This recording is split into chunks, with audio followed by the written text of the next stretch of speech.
Jesus Cristo é o Senhor no céu,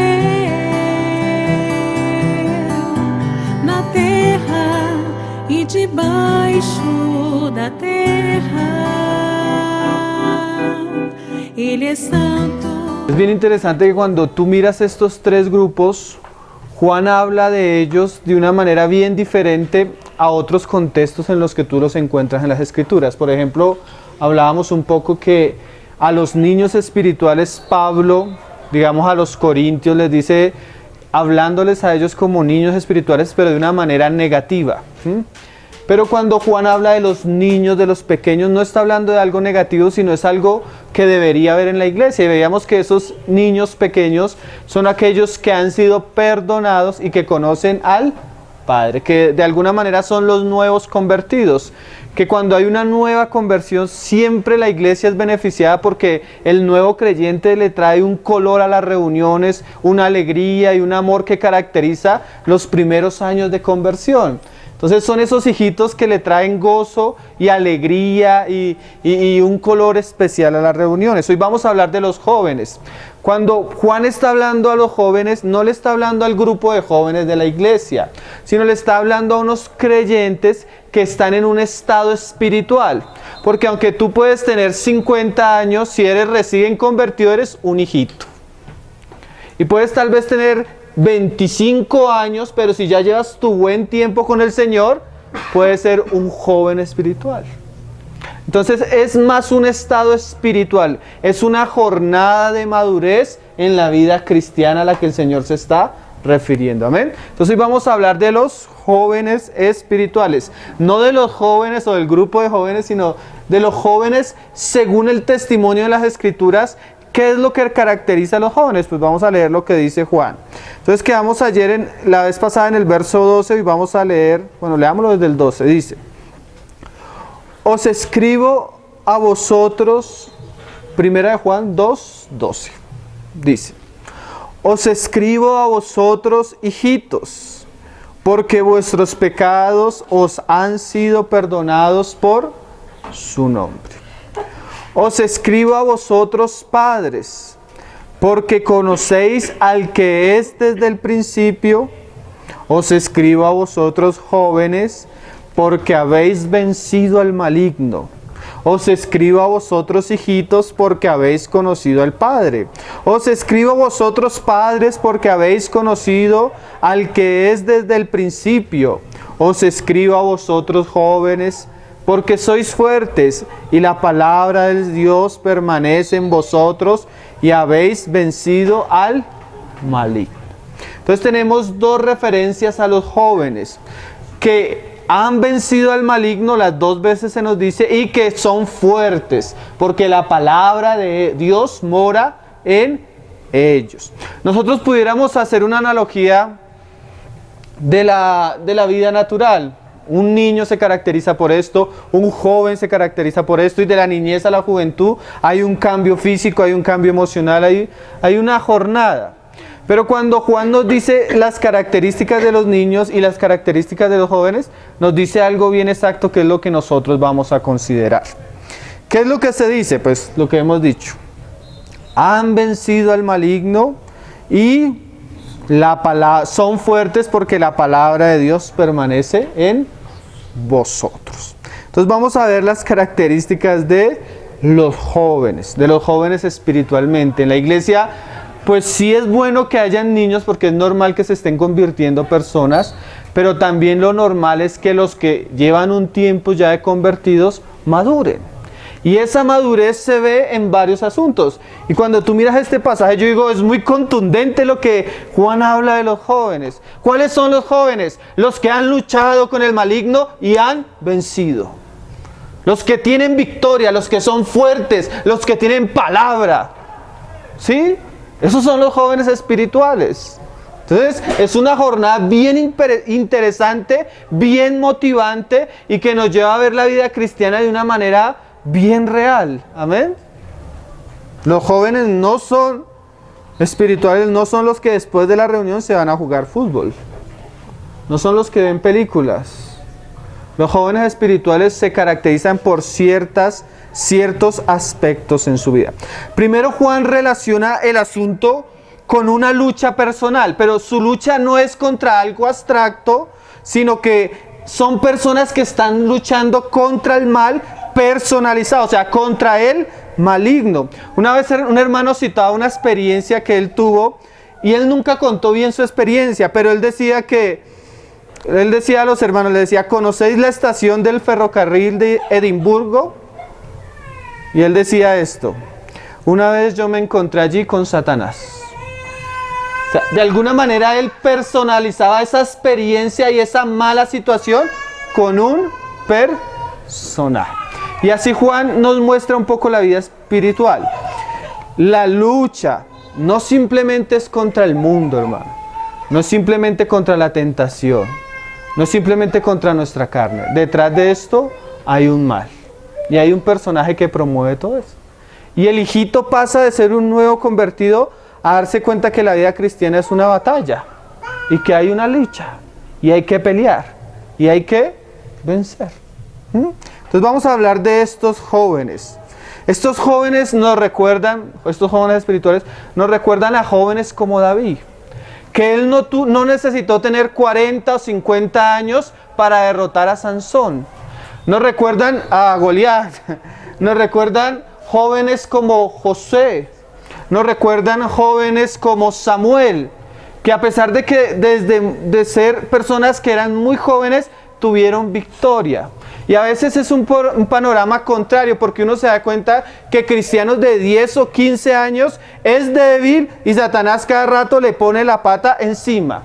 Es pecador, tiene problemas con el pecado, tiene problemas con el mundo, tiene problemas con su carne, tiene problemas con todo. No ha vencido en nada. No puede orar, no puede leer la palabra, no puede consagrarse, no puede salir y predicar. No puede hacer nada. Y lleva 10 o 8 años de creyente. Es una contradicción, porque si hay madurez, si hay constancia, si hay perseverancia, deben levantarse en medio de nosotros jóvenes espirituales, verdaderos, llenos de la palabra de Dios, fuertes, capaces de vencer el pecado, capaces de vencer el mundo, capaces de levantarse contra la herejía, contra el error, denunciarlo con autoridad. Jóvenes pesados, jóvenes que cuando los otros los ven autoridad, ven a Cristo, ven la gloria de Cristo, se sienten estimulados a seguir a Cristo. Esos son los jóvenes que Dios necesita levantar en medio de la congregación. Amén. Y esas son las características de una verdadera juventud espiritual según las Escrituras. Porque cuando tú miras la adolescencia en el mundo, el joven adolece de todo. Tiene problemas de todo, no se ha definido, no tiene carácter, no sabe qué va a hacer de su vida, todavía sus papás lo mantienen. O sea, ese es el joven.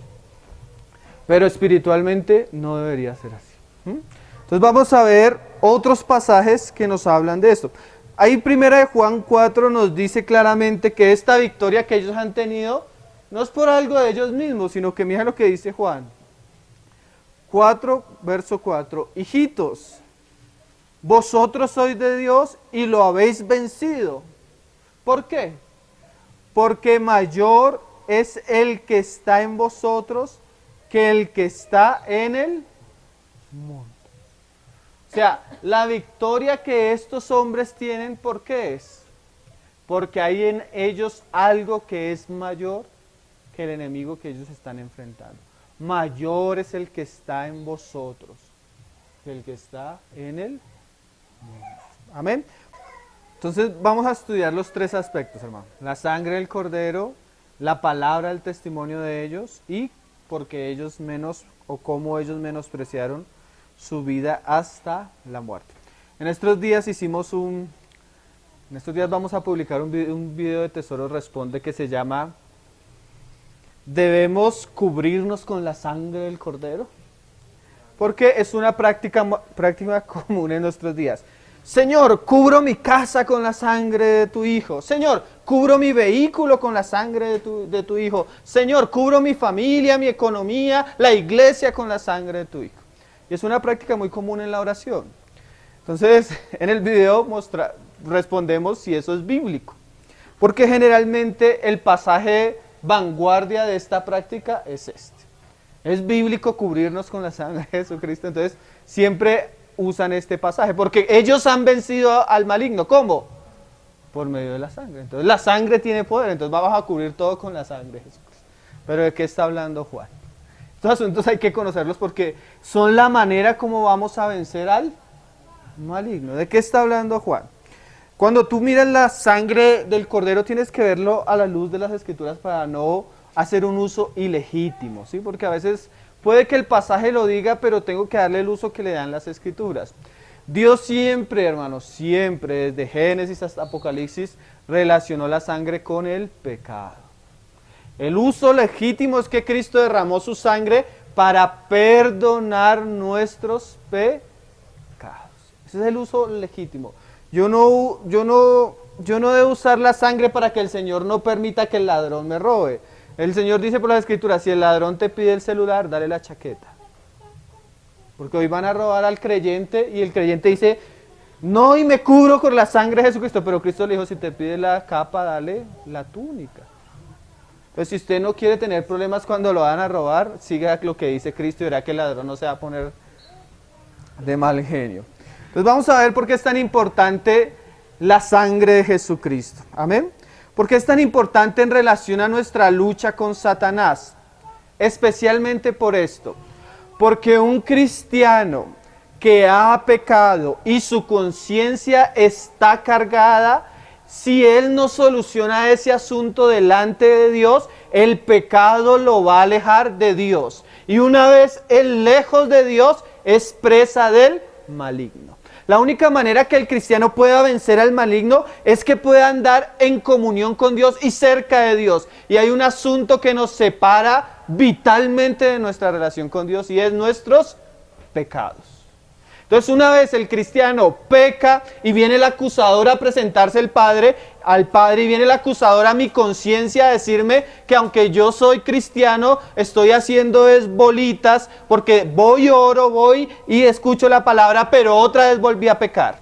Y si el cristiano no trata con ese pecado fácilmente, la falta de limpieza de ese pecado lo aleja de Dios y lo vuelve un instrumento, o sea, lo vuelve presa fácil del maligno. Vamos a ver algunos pasajes. No vamos a ver muchos, pero sí algunos. Isaías 6, verso 5. Hay otro pasaje muy diciente que es un pasaje en Zacarías. No lo vamos a usar, pero vamos a hacer el ejemplo de Isaías. ¿Por qué? Porque Isaías es un profeta que va a ser usado por el Señor para una misión. Pero Isaías no va a poder cumplir esa misión en su condición. Y asimismo nosotros, si nosotros estamos en un estado de pecado continuo, donde ya no sabemos qué hacer con el pecado, donde nos sentimos frustrados, debilitados, eso nos incapacita totalmente. ¿Por qué los jóvenes se caracterizan? Porque son fuertes. Pero el cristiano que se siente débil, que se siente caído, que no puede pararse, que no puede restaurar su comunión con Dios, es un cristiano que no va a funcionar. Él necesita purificarse, él necesita limpiarse, él necesita restaurar su comunión con Dios y tener una base segura para estar delante de Dios. Y ahí es donde entra la importancia de la sangre. Amén. Vamos a ver Isaías 6, verso 5. Dice, entonces dije, Isaías tiene una visión de la gloria de Dios. Al ver la gloria de Dios, no solo ve la gloria de Dios, sino también ve su inmundicia. Y es muy común que en la medida que Dios nos acerca a Él, somos más conscientes de nuestra condición caída. Porque uno estando en el mundo no se da cuenta cuán pecador era. Pero una vez el Señor lo va acercando a su presencia, comienza la alarma de la conciencia a mostrarnos que no somos tan buenos como pensábamos. ¿Sí?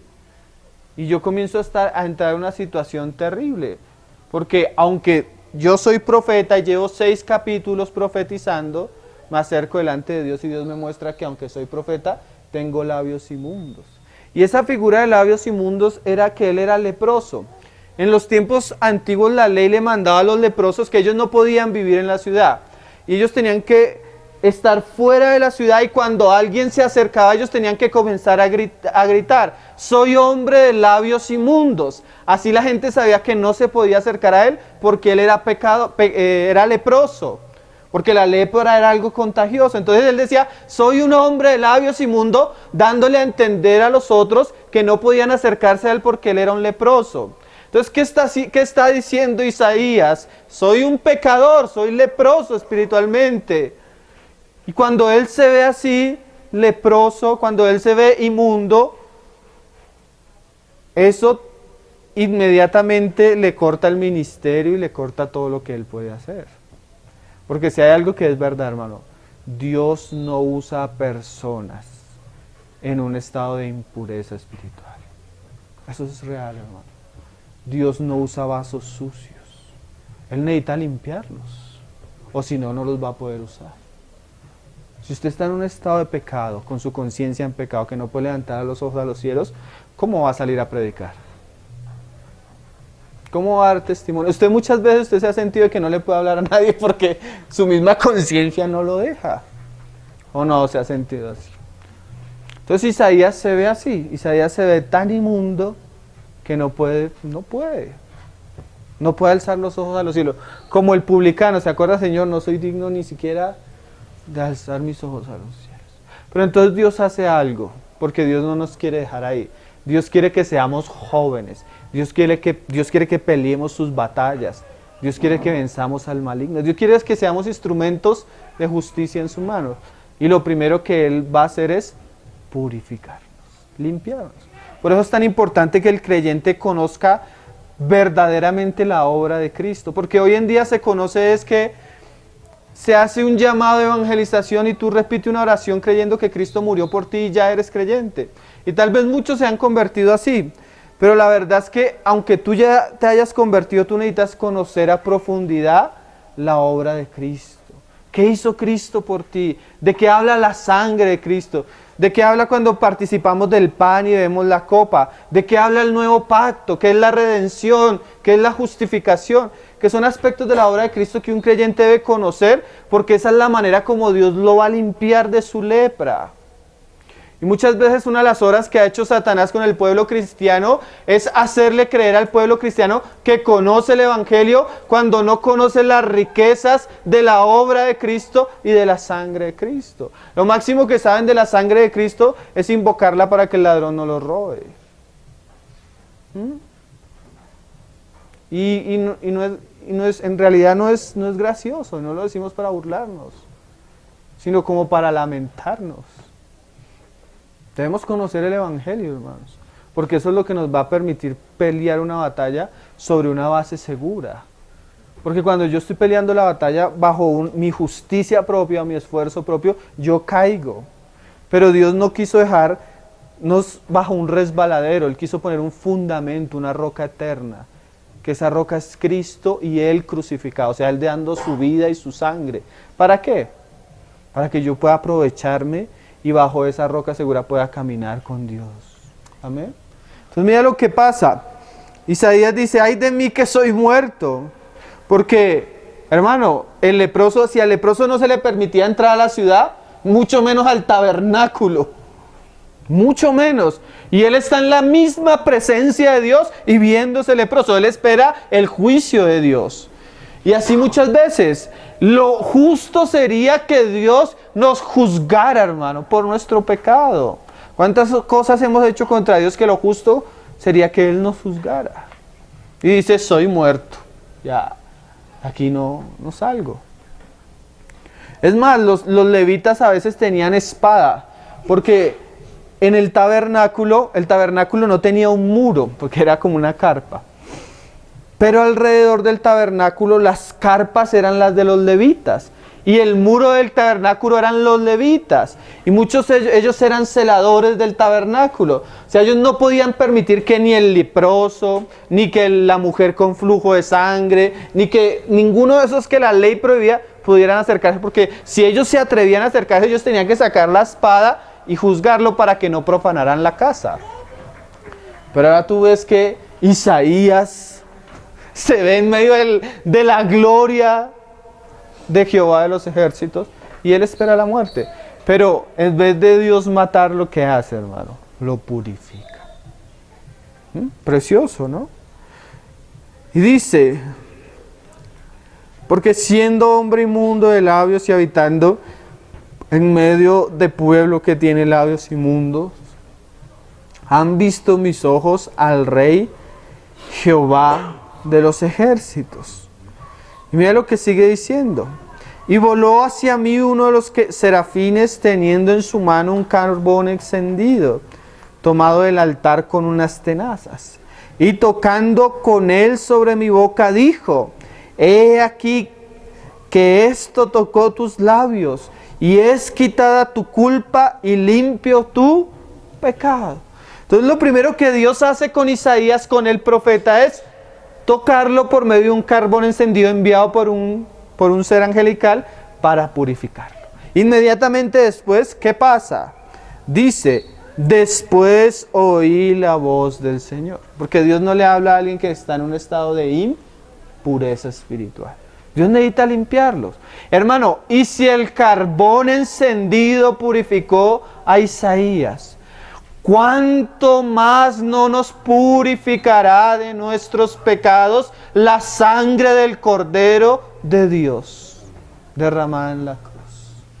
Sí, un carbón quitó todo el peso y toda la conciencia de Isaías de su pecado y de su impureza, y lo llevó de pasar de una situación de inmundicia espiritual a decirle al Señor: heme aquí, Señor, envíame a mí. ¿Cuánto más los hombres que han sido lavados y redimidos por la sangre del Cordero no se deberían presentar delante de Jehová y decirle: Señor, aquí estoy, envíame a mí, yo iré, Señor, a donde tú quieras, yo haré lo que tú quieras, Señor, tú me has limpiado y ahora me presento? Por eso es tan importante la sangre, porque la sangre quita el peso del pecado y nos abre un camino para acercarnos a la presencia de Dios y presentarnos como instrumentos vivos delante de Él. Y decirle: Señor, sí, yo era esto, pero tú ya me has limpiado, ahora, Señor, aquí estoy. Jóvenes, los jóvenes espirituales son los que se presentan, los que vienen al trono de la gracia y le dicen: Señor, aquí estoy. Yo voy, Señor.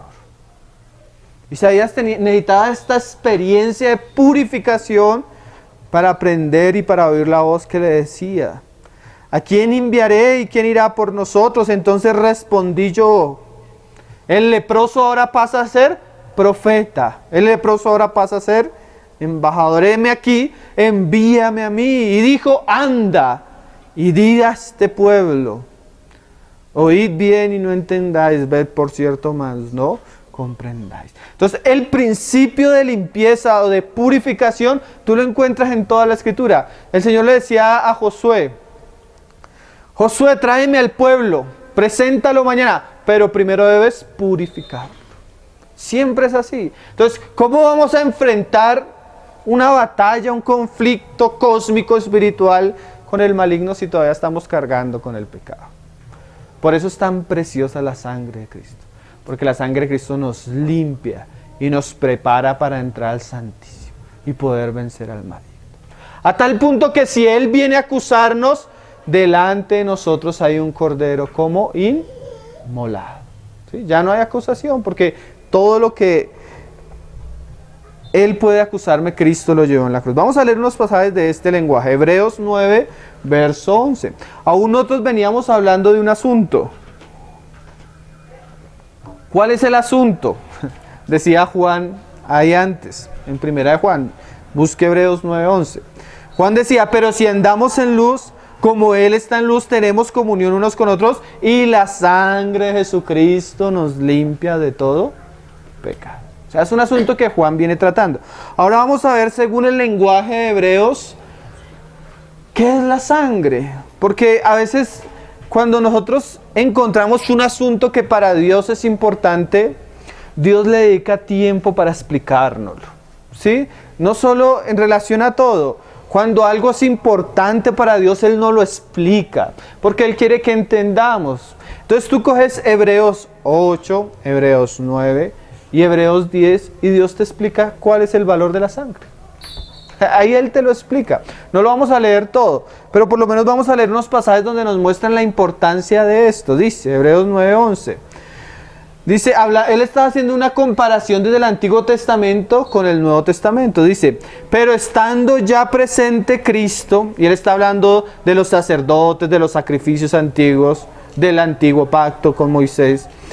Pero dice que ya eso era antes, pero ahora estando Cristo presente, sumo sacerdote de los bienes venideros, por el más amplio y más perfecto tabernáculo, no hecho de manos, es decir, no de esta creación, y no por la sangre de machos cabríos ni de becerros, sino por su propia sangre, entró una vez para siempre en el lugar santísimo. O sea, Cristo una vez muere, dice el autor de Hebreos, Él se presenta delante del templo, pero ya no el templo físico, sino Él se presenta delante del templo de Dios mismo.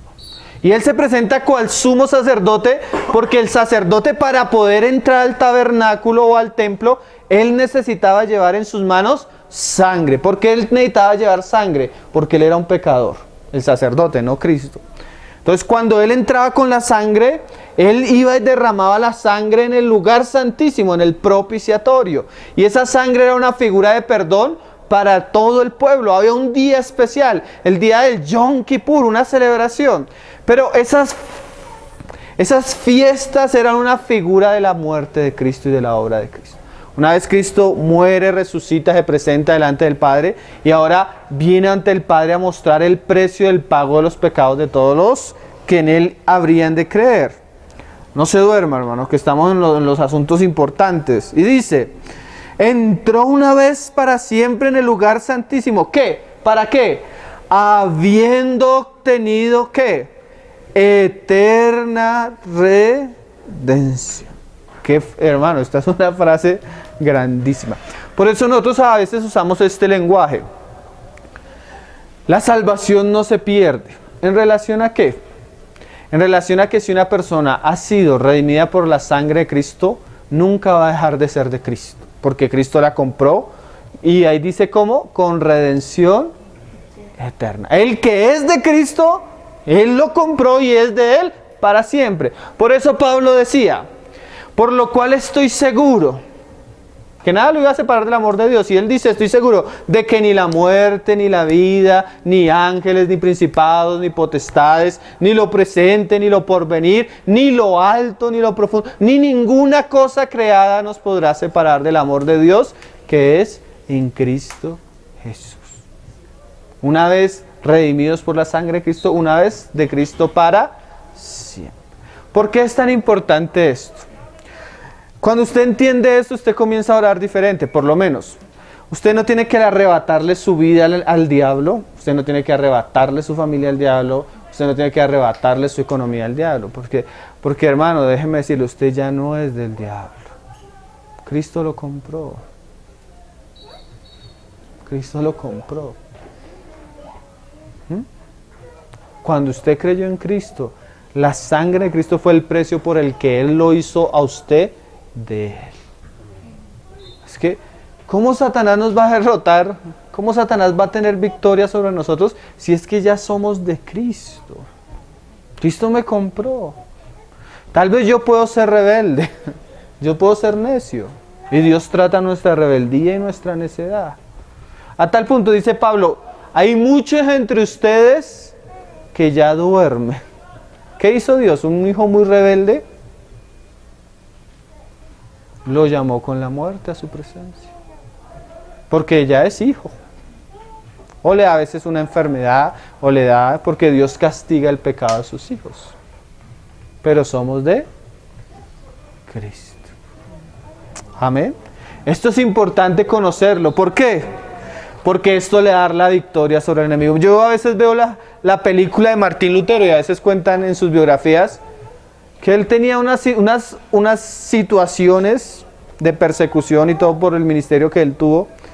Y él le decía, y él orando, él decía que oraba mucho y decía a Satanás, ya no tienes parte conmigo. Y a veces estaba escribiendo con tinta y le botaba la tinta a las paredes. Porque de alguna manera en la persecución que él estaba teniendo y la presión que él estaba teniendo en ciertas situaciones, él sabía que no eran las situaciones, él sabía que detrás de él había un maligno. Pero él también sabía que era de Cristo. Usted sabe que es de Cristo, hermano. Eso lo va a hacer a usted una persona fuerte. Tal vez usted tenga caídas, hermano. Pero si usted es de Cristo y usted está bajo la obra de Cristo y el nuevo pacto, usted ha sido redimido eternamente. Y eso comienza a darme, porque a veces tenemos un cristianismo que comienza, bueno, si estás andando con el Señor eres salvo, pero si pecas pues pierdes tu salvación. Entonces arrepiéntete y vuelve otra vez a la salvación. Y si pecas otra vez pierdes la salvación. Pero bueno, si te levantas otra vez recuperas tu salvación. ¿Qué seguridad es esa? Dígame, ¿qué seguridad es esa? La seguridad está en tu experiencia. Y eso no es nada seguro. La seguridad nuestra, ¿dónde está? En el nuevo pacto, en la obra de Cristo. Ahí no me debe mover. Hermano, yo podría decir, se puede caer esta casa, se puede acabar de un terremoto este país, pero yo soy de Cristo. Y me espera un lugar eterno con Él. ¿Por qué? Porque acuérdese que vamos para una batalla. Y usted necesita tener seguridad de que, de su salvación, de su vida eterna, de con quién está. Amén. Porque imagínate la seguridad de los testigos de Jehová. Si usted no sale esta semana a evangelizar, usted está perdiendo su salvación, no está haciendo méritos para ser salvo. Entonces su salvación depende de cuántas casas golpee y evangelice. Entonces muchos de nosotros ni un poquito de salvación. Entonces nuestra base, nuestra seguridad, ¿qué es? Que Cristo murió por nosotros. Amén. Vamos a leer uno más adelante, dice. Hebreos 9, verso 13. Porque si la sangre de toros, de los toros y de los machos cabríos y las cenizas de las becerras rociadas a los inmundos santifican para la purificación de la carne, o sea, todo eran figuras del Antiguo Testamento de la ley, pero si eso santificaba, ¿cuánto más la sangre de Cristo, el cual mediante el Espíritu Eterno se ofreció a sí mismo sin mancha a Dios? ¿Y qué hará esta sangre? Limpiará vuestras conciencias de obras muertas. ¿Para qué? Para que sirváis al Dios vivo. Una vez yo comprendo el valor de la sangre, yo puedo decir gracias, Señor, porque aunque era un desgraciado sin vergüenza, ahora tú me has perdonado, Señor. Y si Satanás viene a acusarme, yo le puedo decir, sí, es verdad lo que usted está diciendo, porque muchas veces él acusa con legítima causa. Pero yo también le recuerdo a él que Cristo murió por mí. Y que bajo esa base Dios me recibe. Y no solo me recibe, ahora yo vengo y le digo, como dice ahí, ahora tengo una conciencia tranquila, le digo, Dios, me presento. Hace poco en el campamento yo compartí un mensaje que se llamó presentando vuestros cuerpos como sacrificio vivo. Y hay un hermano, ahora es hermano, pero una persona que venía con un pasado terrible, que hasta yo le decía a mi esposa, ¿será creyente? Yo no creo. Así todo como con la duda, porque un pasado y una situación, yo no creo. Y se me acercó y me dice, hermano, después de lo que tú compartiste, porque hablé de Hebreos, ahora solo quiero servirle al Señor. Ahora solo quiero dedicarme al Señor. Cuando los comencé a escuchar hablar, yo dije, este ya fue limpiado. Este ya no tiene su conciencia el pecado que cometió, porque antes hablaba mucho de su pecado. Hermano, yo estoy pidiendo al Señor que me muestren cómo, pero ya quiero servirle. Yo dije, este ya fue limpiado. Porque es una característica de una conciencia limpia. Ahora él viene a Dios a presentarse. Es increíble escuchar a Pedro en Hechos 1, en Hechos 2, decirle a los judíos, ustedes que negaron al Hijo de Dios, y este no lo negó. Pedro no lo negó. ¿Cómo es capaz de pararse a predicar a los otros, a decirles que ellos habían negado? Era un descarado, ok. No, hermano, era una persona con la conciencia ya limpia. Eso es una bendición, tener una conciencia limpia. ¿Y eso qué lo produce? La sangre. Por eso estas personas pueden tener autoridad para vencer al maligno. Porque ya tienen una conciencia donde... Y acuérdese que él se caracteriza, ¿por qué?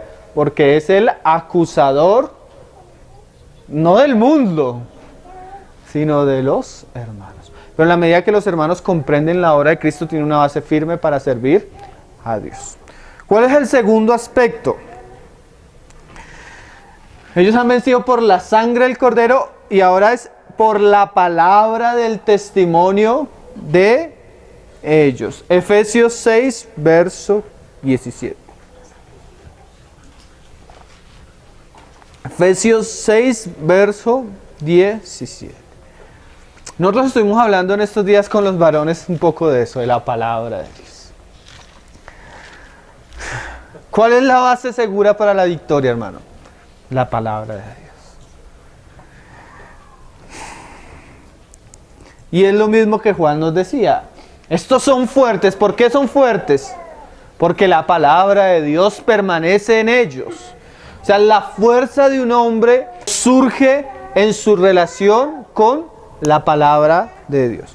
Un hombre serio en la palabra de Dios es un hombre fuerte. Es un hombre pesado. Es un hombre sólido. Es un hombre que no se deja llevar fácilmente por los vientos. Y no solo eso. Es un hombre que puede pelear porque en sus manos tiene un instrumento de guerra. De toda la armadura de Dios, el único instrumento ofensivo es la espada. Entonces la espada se hace un buen referente en relación a vencer al maligno. Mira lo que dice Pablo. Ahí el final del verso. Y la espada del Espíritu, que es la palabra de Dios. Si pudiéramos ver algo simbólico en estos que han vencido en los jóvenes, son personas que todos vienen armados, todos traen una gran espada. Por eso han vencido. ¿Cuán grande es su espada, hermano? ¿Cuán filosa es su espada? Yo conozco, de verdad, hermano, yo conozco jóvenes que cuando hablan la palabra de Dios son supremamente peligrosos. Hay un hermano que tristemente donde él vive lo menosprecian mucho. Pero yo lo he escuchado predicar, hermano. Qué hermano tan peligroso para predicar. Tiene una espada larguísima y no tiene 30 años, hermano. Esos son de esos que dice Juan. Esos son los que vence. ¿Por qué? Porque tienen un testimonio en su boca. Hombres con la palabra de Dios. Yo me acuerdo la figura de Moisés bajando de la montaña. Y Moisés, hay una idolatría, hay una cosa terrible en el campamento. Pero Moisés viene bajando, pero Moisés no viene solo. Él trae en sus manos algo. Él trae en sus manos las tablas del testimonio de Dios, dice la Escritura, escritas por delante y escritas por detrás. O sea, una palabra de Dios completa. Así como Pablo habla que el consejo de Dios, porque a veces nosotros como cristianos, yo soy experto en escatología. Yo soy experto en este asunto, pero Dios quiere que seamos expertos en toda la palabra de Dios. Que cuando bajemos de la montaña corriendo, las personas vean que nosotros traemos el testimonio de la palabra de Dios. Cuando tú ves un hombre que viene con la palabra de Dios corriendo, tú tienes que hacerte a un lado. Hermano, es triste hoy en día que hasta muchos famosos predicadores, aún la generalidad de muchos pastores es que no conocen la palabra de Dios. ¿Cómo tú sabes que un hombre no conoce la palabra de Dios? Porque tiene que llenar su sermón de historias o de chistes. Porque no conocen la palabra de Dios. Esos hermanos como Martin Lloyd-Jones, que para enseñar un libro se lo leía 50 veces antes de exponérselo a la congregación, ¿será que hoy existen? Hermanos como el hermano Watchman Nee, que se leía el Nuevo Testamento una vez al mes para exponer las Escrituras, hoy no existen. Hermanos hermano, yo conozco jóvenes que no llegan a los 30 años y te citan el Evangelio de Juan de memoria. Yo los conozco, hermano. Jóvenes de 24 años, hermanos, que tú los escuchas predicar y te dice, uy, hasta como irrespetuoso este jovencito como nos está hablando así. Pero cuando tú los escuchas hablar, tienen la palabra de Dios. Jóvenes, son fuertes. Y ellos pueden vencer, porque hermano, cuando hay un hombre con la palabra de Dios, tú notas que ese hombre no lo confunde una herejía, no lo confunde un error. Al contrario, tú lo ves que es una persona que constantemente está peleando contra la herejía y el error, porque no es solo que hay una mala enseñanza, nosotros sabemos que detrás de eso hay un espíritu de error, que está guiado por un maligno, que hay que ser expuesto y juzgado a la luz de las Escrituras. Por eso no nos quedamos callados en algunos aspectos. Un joven lleno de la palabra de Dios es un joven que defiende la verdad, pelea contra el error, porque hay detrás de él un mentiroso, un padre de mentira que debe ser expuesto. ¿Cómo enfrenta usted sus luchas? Usted tiene un lugar firme en medio de la tormenta. Esa va a ser la palabra de Dios. ¿Cómo usted enfrenta sus tentaciones? Con la palabra de Dios. Mire unos pasajes que me parecen antiguos, pero que sirven para hablar de esto. Segunda de Samuel 24, verso 9. Bueno, el contexto no es muy bueno, pero yo quiero resaltar solo un aspecto. Segunda de Samuel 24, verso 9. David manda a censar al pueblo. Yo sé que el contexto es un poco difícil, pero nos sirve un poco para lo que vamos a decir. Dice, segunda de Samuel, capítulo 24, verso 9. Y dice, y Joab dio el censo del pueblo al rey. Y mira lo que dice. Y fueron los de Israel 800,000 hombres fuertes. Pero mira qué frase. Que sacaban espada. Uy, hermano, el Señor nos conceda tener una generación de hombres así. Que son fuertes, que son capaces de sacar la espada. Así, peligrosos. Armados espiritualmente. Que son capaces de enfrentar al maligno. Como les decía, yo he visto en internet pastores de 70 años que se dejan humillar por un rabino, hermano, con la palabra de Dios. Yo he visto debates entre adventistas y pastores cristianos donde el pastor adventista los coge y los manda a llorar por allá. Y eso es una vergüenza, hermano. Nosotros debemos conocer la palabra, permanecer en ella. Eso nos hace jóvenes verdaderos. El Señor levante una generación de jóvenes espirituales que puedan estar en la congregación, que puedan sacar la espada y pelear las batallas de Jehová. Amén, ¿no? Porque mira lo triste. Hermano, que vamos a ir a evangelizar a un lugar muy pobre. Oh, qué lindo. ¿Qué llevan? Comida, película y el grupo de alabanza. ¿Va a predicar? No. Vamos a darles comida, vamos a cantar unas canciones, vamos a hacer una obra de teatro y vamos allá al grupo de alabanza. Hermano, Esteban, Felipe, no tenían grupo de teatro, no tenían ropa para regalar, no tenían nada. Y cuando llegaban las ciudades se convertían a Cristo. ¿Por qué? Porque habían hombres llenos de la palabra. Si tuviéramos hombres llenos de la palabra no tendríamos que llevar ropa, hermano. Tendríamos que llevar Biblias. Pero no, hoy no tenemos eso en el pueblo de Dios. Hoy en día es triste, hermano, porque hoy, es que no quisiera... Pero muchos movimientos, su base no es esta. Su base no es hombres llenos de la palabra, sino su base es muchas cosas.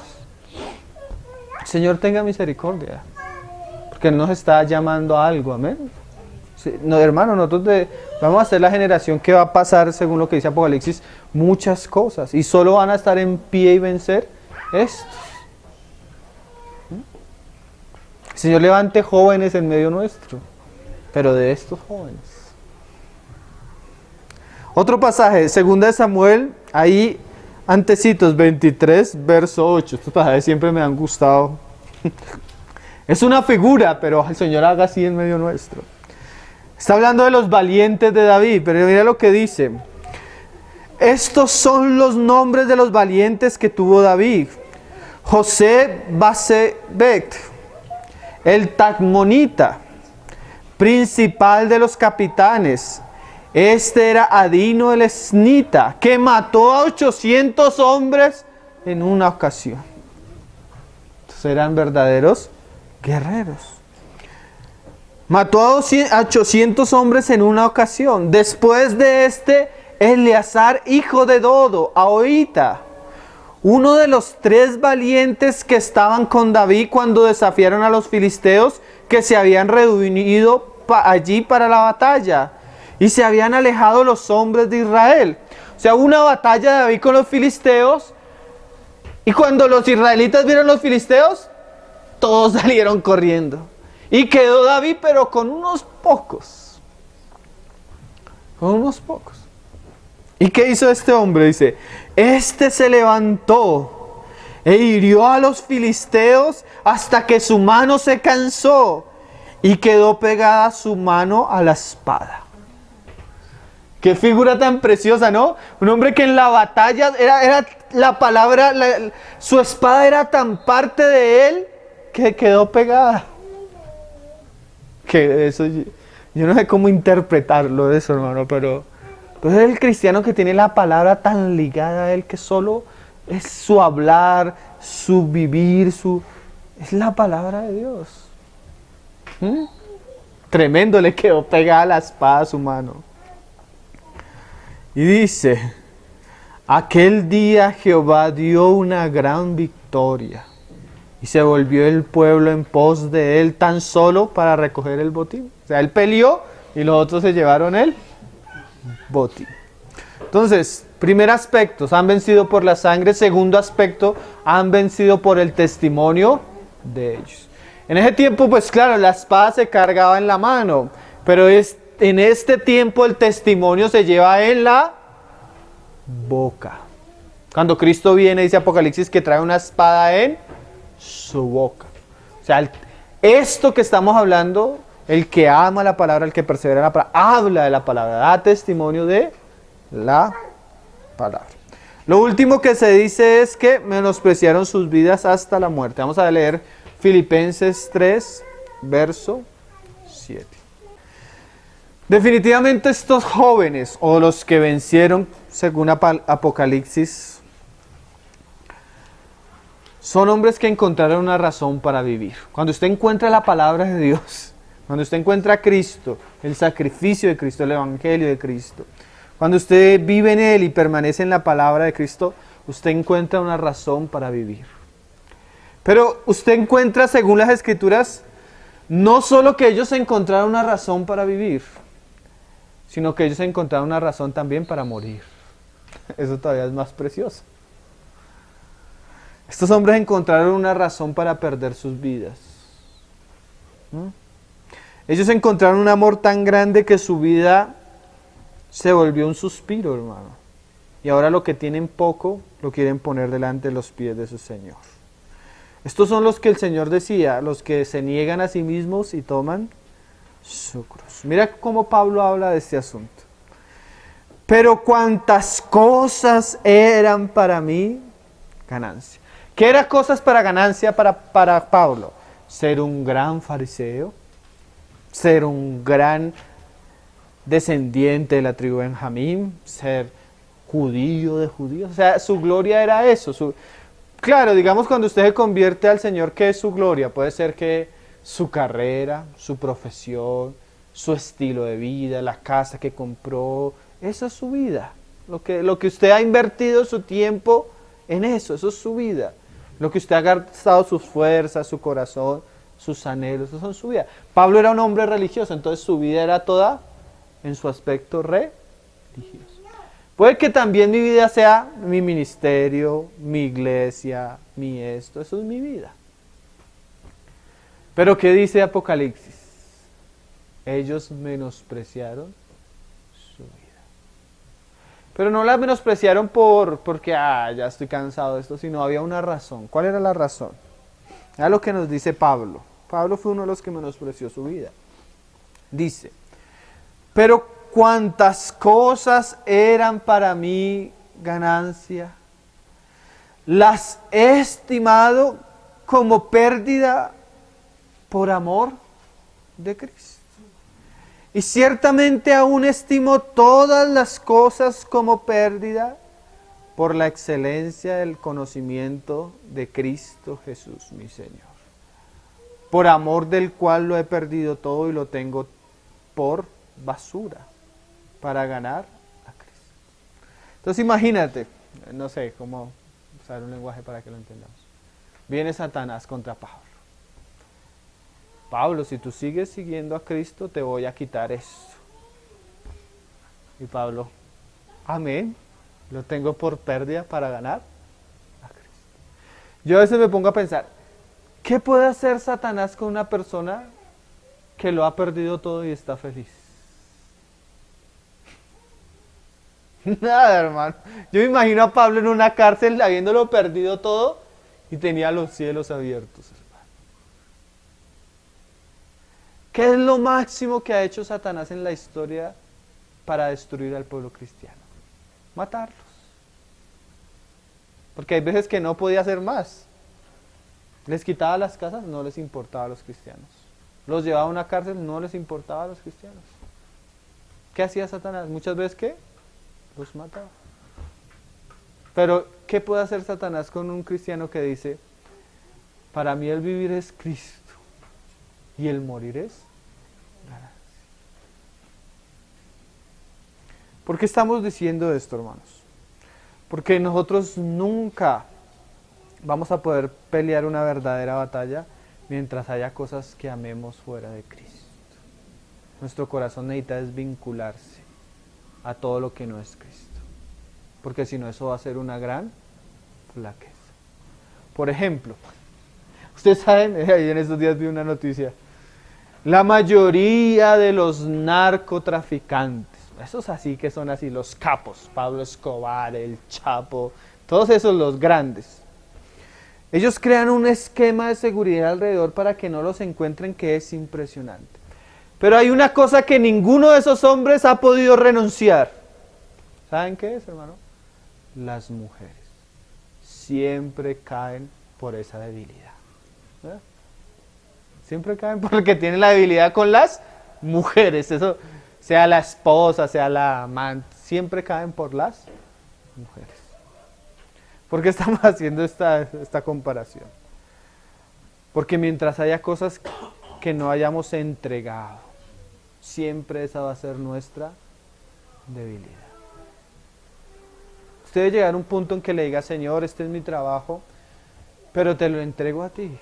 Si yo lo tengo es porque tú quieres, si no lo tengo también es porque tú quieres. Pero yo no quiero amar esto más que a ti, Señor. Yo no quiero menospreciarte a ti por esto, Señor. Yo quiero que eso tome un plano inferior y lo pongo delante. Mi vida, mi anhelo, mi esto. Yo quiero es ganarte a ti, Cristo. Entonces tú vas a saber de ahí en adelante, cuando lo hagas verdaderamente, que tu trabajo es algo de Cristo. Si Él te lo da es porque es de Cristo. Si Él te lo quita es porque es de Cristo. Y si te lo quita es porque Él tiene algo mejor en Él. Pero qué bueno es tener una vida donde todo ha pasado por la cruz y nuestra única gloria es Cristo. Vamos para terminar a leer un pasaje. Daniel 3, verso 15. Otros jóvenes. Y me gusta este pasaje, que aunque el libro es especialmente el libro de Daniel, esta experiencia no es la de Daniel. Porque ¿qué es lo que yo siento que nos quiere hablar Juan cuando habla de los jóvenes? ¿Qué está diciéndole? Hermano, usted no necesita llevar 30 años en el Evangelio. Usted no necesita ser el anciano, el pastor de su localidad para vencer al maligno. Usted como joven puede pelear batallas, vencer y mostrar la gloria del Señor. Porque a veces nosotros hablamos ciertas cosas, sí, hay un tiempo de madurez, sí, pero hermano, no eran los jóvenes los que han hecho. Si tú miras la historia de las Escrituras, sí, hay ancianos sirviéndole a Dios, pero también jóvenes haciendo cosas para Dios maravillosas.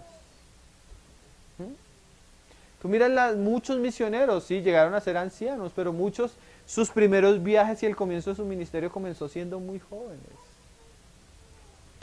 Dicen que el hermano Watchman Nee escribió El hombre espiritual, que es un libro, y no tenía 28 años, hermano.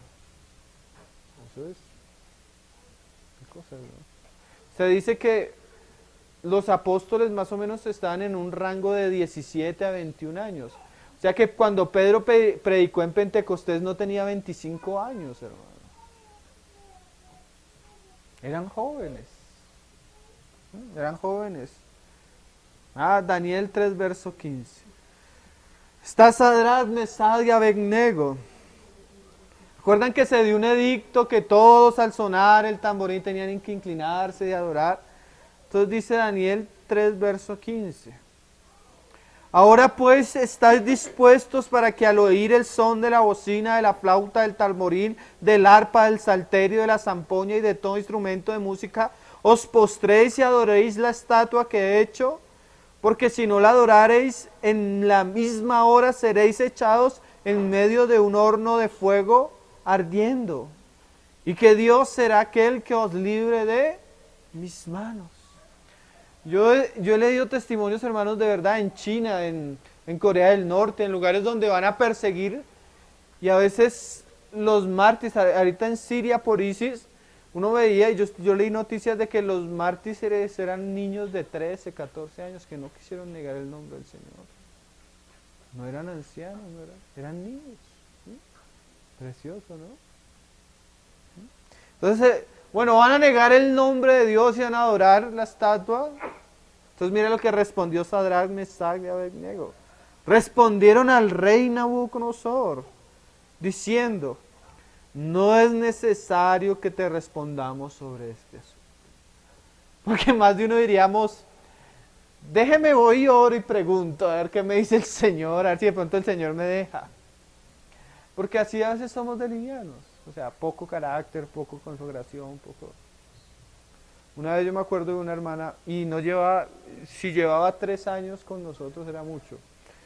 Por un campamento, el jefe suyo la desafió, le dijo: bueno, si para usted su Dios es más importante, entonces que su Dios que su Dios le dé un trabajo. Si usted va a ese campamento, no sigue trabajando con nosotros. Y él le dijo: bueno, que esté muy bien, el Señor la bendiga. Pero le doy el día de mañana para que lo piense. No necesito el día de mañana. Mi Dios es suficientemente poderoso para darme un trabajo mejor que esto. Y así fue, hermano. La echaron y al otro día el Señor le dio un mejor trabajo. Pero ¿cuántos cristianos se han devuelto a orar? Voy a esto. No tenemos como una fe así pesada, sólida.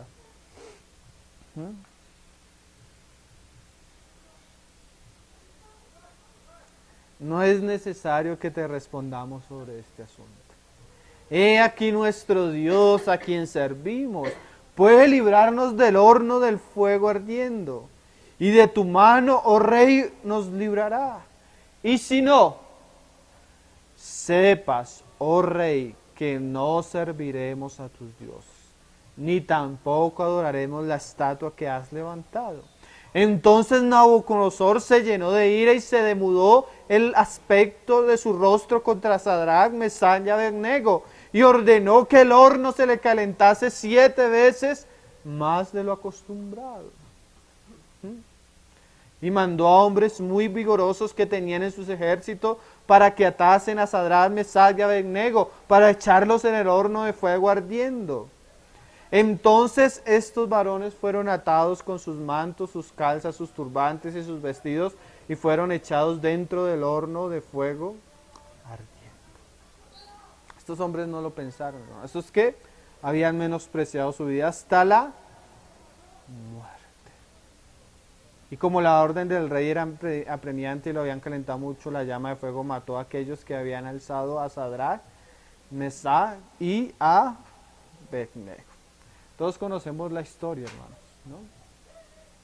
¿Qué hizo ahí el Señor? El Señor los libró. Pero hay muchos que el Señor no ha librado de la muerte. Han pasado por la muerte. Pero igualmente son más que preciosos. ¿Por qué? Porque no menospreciaron sus vidas. Porque menospreciaron sus vidas hasta la muerte. Entonces, en resumidas cuentas, ¿qué es un joven en medio de una congregación cristiana? Un joven es aquel que ha conocido la obra de Cristo y la provisión de la sangre. Una persona limpia que se puede presentar delante de Dios. ¿Qué más otro es un joven? Espiritualmente un joven es aquel que es fuerte, que es lleno de la palabra, que permanece en la palabra, que pelea y gana victorias. ¿Qué más es un joven?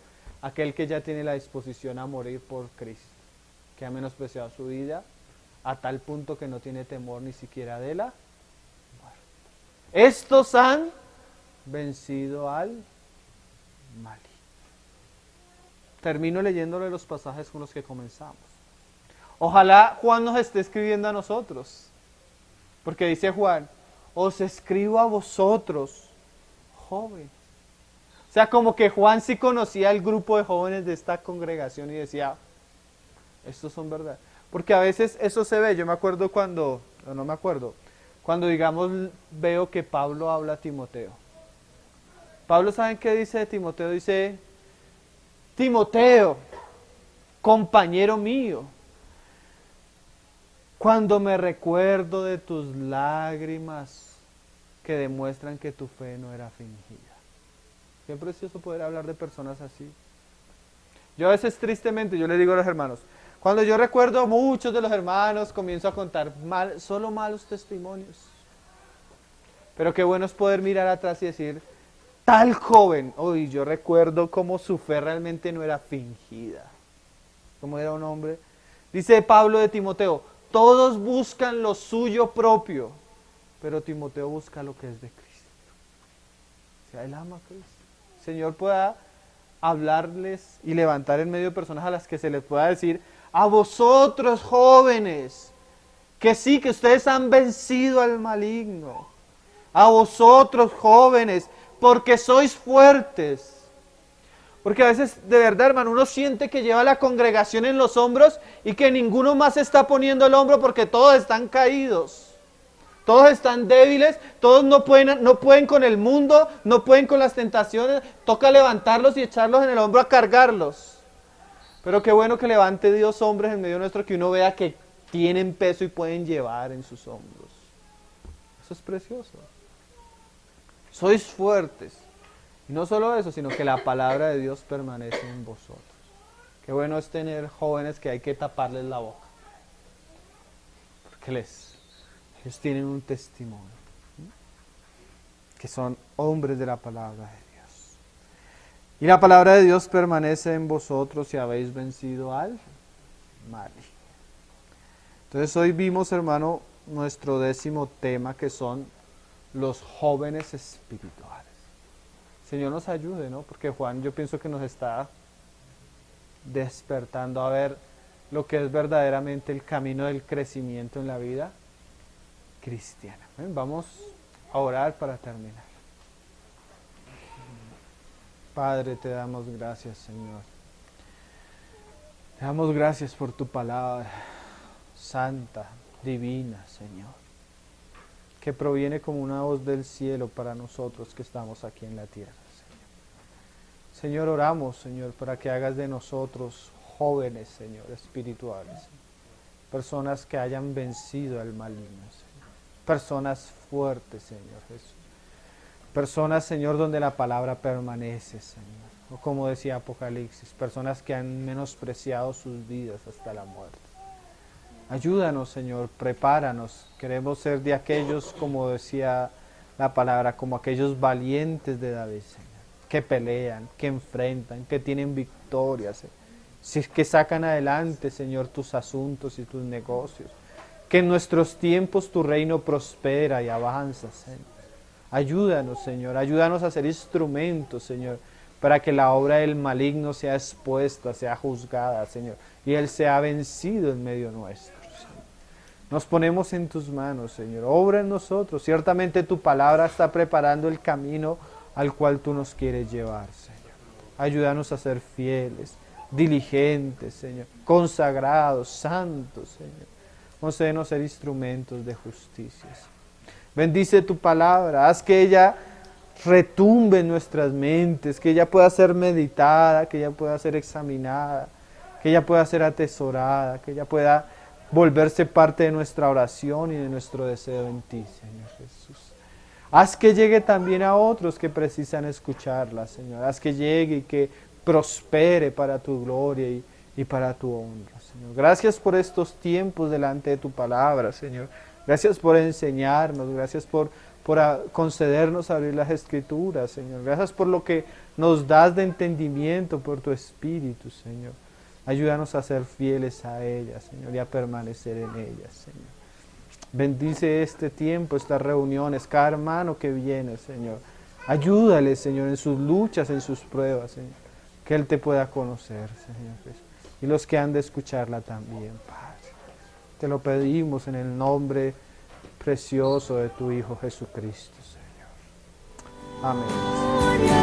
Ao leão de Judá.